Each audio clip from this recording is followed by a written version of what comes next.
Right, I'm joined here by Brad Norman, and you'll be talking about a whole host of things coming up this year. I believe you've got a couple of tournaments still playing out. But before we get to those tournaments, let's just go back to last weekend. Adi Kutsumba against Kaya Mlata.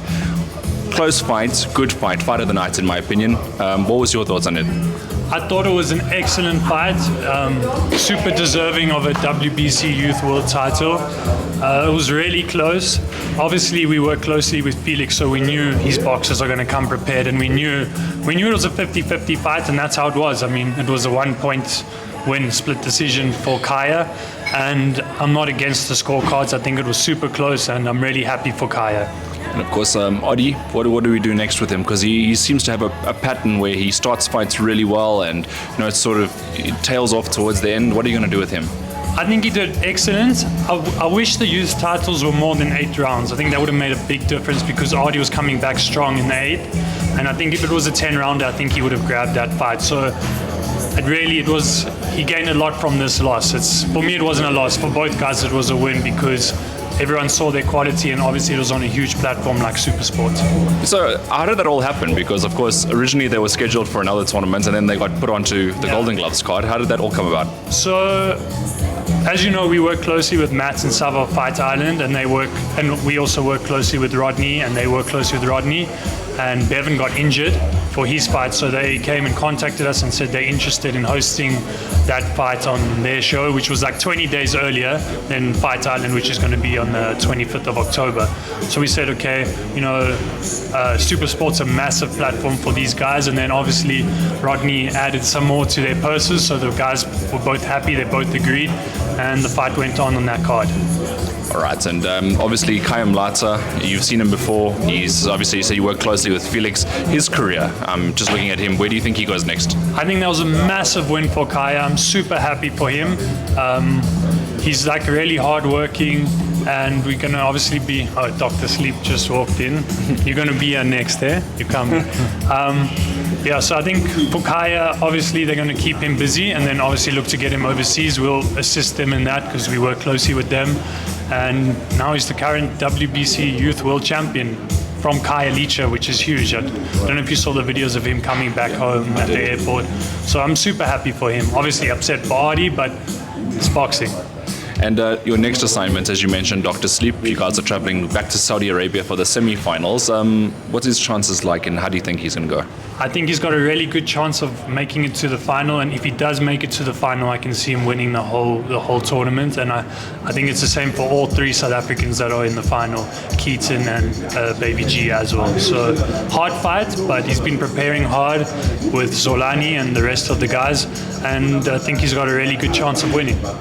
And Dr. Sleep, as a boxer, progressing in the gym. Obviously, originally he was 9-1. They did change it back to 8-1-1. It was a draw officially. Maybe you can explain it to people how that happened.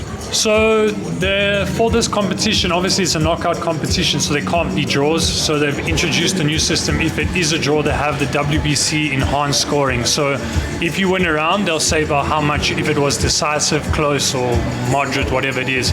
So obviously he won more rounds by a bigger margin. Therefore, he won it on the. I don't know how it was a draw. Honestly, he was up, and then all of a sudden, after 4, they had the open scoring. Then they had it as a draw, and we're like, oh my gosh, he won those last 2 rounds more clear than the first 2 in the third and the fourth. So we're like, okay, you need to get working. And then I think he must have won one of those last 2 rounds. So the 2 judges had a draw, one having winning, and then on the enhanced scoring system, he went through. So on his record, it's a draw, but he won. And of course, more South Africans than any other nationality there at this Grand Prix. Were you surprised, let's say at the beginning of the year, could you have imagined this? Well, yes. As the chair of the WBC South Africa, CARES, we've been working towards creating more African world champions. That's the whole reason there's a WBC office in South Africa, is to produce more South African and African world champions. And this just shows that a lot of the programs, the training, the sparrings, everything that the office and the WBC has invested in South Africa is paying off. in my view. Yeah, no, Not being biased. I think it is, and obviously you're putting on strong matchups here for Warrior Ascent Promotions as well, who Chad Jacobs is the promoter of. You guys are the busiest promotion in the country so far, according to the tournaments that you put on this year. How many are you planning for next year? How many of you going to complete by the end of this year? So I think we've already done 7 this year, including the co-promotions in Cape Town with Fight Island. We've got 2 more, which we're going to talk about. I don't know if we should talk about it today or next week, depends on your schedule, but we've got 2 more tournaments. One will be on the 16th of November with a huge main event, which you'll love. Okay. But I don't know, we'll see. And then our next one will be the 13th, I think, 13th or 14th of December, and that'll be in Mitchell's Plain, Cape Town, because, yeah, you know, we want to bring boxing to the people, and I don't think there's been a tournament in Mitchell's Plain or in those areas in like the last 20 years, a pro tournament. So we want to bring boxing to the people and make it accessible to everyone. That's fantastic news as well. I mean, the fact that you're doing co-promotions all over the country. Next year, have you got plans yet, or is that still, are you just going to complete this year and then, like, you know, refresh? No time to refresh. Next year, we're going to do even more shows, I'm sure. More co-promotions, more shows, different areas, different provinces, different cities. That's the plan. Maybe different countries, we'll see. And your strategic partnership with Fight Island and Golden Gloves, I mean, you guys look like you are filtering each other's athletes through, and that's sort of where the vision was for many promotions and what they should be doing to build athletes. Do you feel like it's a good plan and it hasn't been working for you so far? Yeah, no, definitely. I'd like to work with all the promoters, all the different promotions, because the guys need to fight each other. This thing of building perfect records makes no sense in South Africa, because our guys have maybe 20 fights in their whole career, and the guys overseas have 20 fights by the time they're like 23 years old. So when our guys get the opportunities to go overseas, it's like a one-time thing. They're like 29, 30, and then if they don't win, that's that chance gone. Rather, these guys fight each other now, the best fight the best, and then they go overseas when they're 24, 25, get fights. If they win or lose, it doesn't matter, because they can still go back. So that's sort of the idea behind working together with all the promoters. So next week I will be coming back for you. Okay. We're obviously going to be announcing those tournaments, and you know, I'm sure you have the juice in those tournaments as well. Yeah. Big juice. Lots of news. I'm sure you may have heard rumblings of the main event. I don't know. Well, if I did, I can't say it on camera. Yeah, we can't. I think we must wait for next week. We'll just wait. Yeah, give it an appropriate stage and its own stage, let's put it that way. But, I mean, the planning for this year has it gone better than you thought? Did it go according to plan for you? I think next week, to announce the main fight, I'll bring both the main fighters in, and we have a little sit-down interview with them. Because one of the fighters is one of the biggest, I don't know what word you'd say, trash talkers in the game. Okay. But he backs it up, so... I love it. You're going to have it like that, and of course, all the great fighters that are fighting on there. For now, is there any news that I haven't covered with you? Anything else that you'd like to share outside of those 2 tournaments? Yeah, I got a bit of news. John Masamba will be making his 3rd fight. He'll be having it in December in Japan, which is really cool. He's going to be fighting an international opponent, I think from Venezuela, like very experienced, good fighter in just his 3rd fight. So that's exciting for John. He's starting to obviously create a name for himself in Japan. They call him Yasuki, which is like the African samurai. He was the first samurai of African descent. He actually was, I think he was from Mozambique, and he went as a slave to Japan and ended up becoming a samurai. So that's John's alias, and he's super famous in Osaka now. So I think there'll be like quite a big turnout for his next fight. Are you going to go for that one? It all depends. It's really hard because it depends on when the next stage of the Grand Prix will be, because hopefully our guys will all be in the final. So I don't know when I'll be in December, but hopefully I can be there. Well, if you are, it's a shorter plane trip, like if it isn't on the same day. I don't know. They're both far. I think, yeah, Saudi is closer, but getting to Japan, as you know, is a mission. But it's so worth it. Once you're there, it's probably the best country in the world. Yeah, and your strategic partnership with the Komedas, you still have that? Yeah, so we're working with TMK still, which is Tomoki Komeda's gym. They're looking at more of our talent, and they're watching all our cards, and they're also investing into our cards. And then Top Boxing Generation Ukraine have also now become a partner with us. So they're starting to look at our guys, and they're starting to co-promote on our shows. And they're a massive promotion. They're still massive now while the war's going on with Ukraine and Russia. They're still doing shows. They've got guys in the the Grand Prix as well.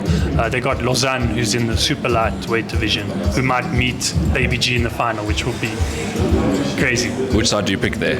I don't pick sides. I pick boxing. Okay. Yeah. Good fighters though. And then what about Albanos? What happened to him? So Juan unfortunately had some problems with weight management and some other contractual things. So he's doing his thing in Argentina for now, but let's see what will happen with him in the future. All right. Any other international boxers that we might see rock up on the shores of South Africa?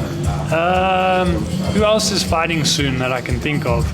On the next card, the 16th of the Mayhem at Market 2, we're going to have Tyson back on, and he's going to be fighting against Lancelot Moyo. That's a good fight. That's like a big fight, big step up. That's stylistically his fight of the night type vibe. That's going to be a war, because obviously Lancelot's a big punch. I think all his wins come by knockout, and Tyson's wins all come by knockout. So, dang, that's going to be a big one there. Yeah, that's going to be an exciting fight. All right, so Mayhem at the Market. So we've got a slight insight as to what's coming up. Obviously, back to Four Ways Farmers Market. Yeah. That's an amazing venue. How did it go for you the last time? Our last show was a massive success. We sold out. Our tickets are like $200, so it's super accessible. I think it's free for kids, and it's more of like a beer garden fun. You know, there's no like, you can sit wherever you want, and people just sit together, watch boxing together, dance, walk around the market, which is really nice. I go for food if there's a boring fight, but there's never boring fights at our shows. So yeah, it was super good, and I think it was a great tournament. And when are we going to speak to Chad Jacobs? Chad's a phantom. Chad's behind the scenes. We never see Chad. He's like, I don't know, like, who's the promoter for PBC? Al Heyman. Yeah, you never see Al Heyman, so that's Chad Jacobs. Working behind the scenes, making the fights. Another 2 for the year, though, you say? Yeah, two more for the year. Next one's a massive one, title fight main event. And then the one in Mitchell's Plain, we've obviously got Shamik Williams, who's just signed with us, and Mikhail Jacobs, who's co-managed and co-promoted by us and Fight Island. Fantastic. One more announcement. Aaron Mateba has signed with Warrior Ascent Promotions. Massive news that. Yeah. He's someone that I reckon goes all the way. I mean, he's got everything in his arsenal, and he's got a phenomenal trainer in Damien Durant as well. Yeah, so obviously I think Aaron's the best super welterweight in the continent.